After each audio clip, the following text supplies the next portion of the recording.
Kailan mo huling nakita si Vilma Santos sa TV? Kung namiss mo siya, mapapanood mo siyang muli sa isang episode ng It's Your Lucky Day. Nag-special guest si Vilma Santos Recto sa It's Your Lucky Day sa ika-6 na araw ng pag-air nito sa ABS-CBN Studio. Isa siyang special guest judge ng isang singing contest segment ng naturang show. Nakakaaliw na inintroduce ni Luis ang kanyang nanay na unang beses daw mag-judge sa buong buhay. Nakakaaliw ang palitan ng kantyawan at asaran ng mag-ina at masayang-masaya ang lahat sa studio. Panoorin natin. Opo, maniwala po kayo sa hindi. Opo, hindi po kayo namamalik mata. Hindi po malabo ang inyong telebisyon.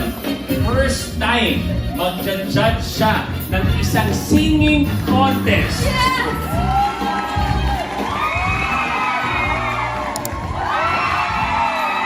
Ito po ang tugatog ng kanyang karera.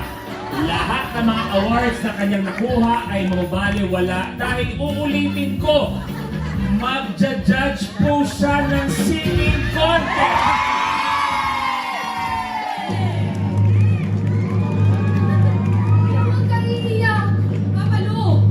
Our very special star judge, my mom's name is Vilma Santos Recto! Ano mo na pakiramdam na isa kang kurado ngayon sa isang singing contest? Parang naman ang insulto rin.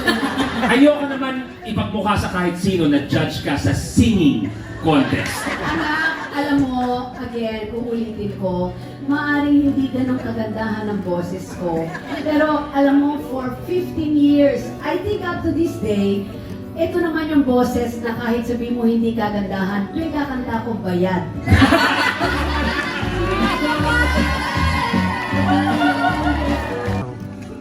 Definitely, I'm looking forward. Of course, this one is a 12-day show. Yeah. Kanina I made mention, di ba, na I really commend them. Kasi for artists like us, Yes. it's not really, imagine kukunin kang kontrata for a 12-day show. Pero because yung maganda yung intention nila, they're not selfish, binigay lang nila yung continuity ng happiness, and at the same time, yung surprises or anything na merong token para sa kanilang audience or sa viewers. Yes. So, my son, ang tagal na ng anak ko, and palagay ko, sanay na yung anak ko.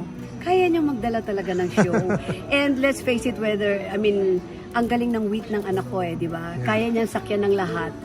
One thing I've noticed with him, mature na yung anak ko, he's already a father.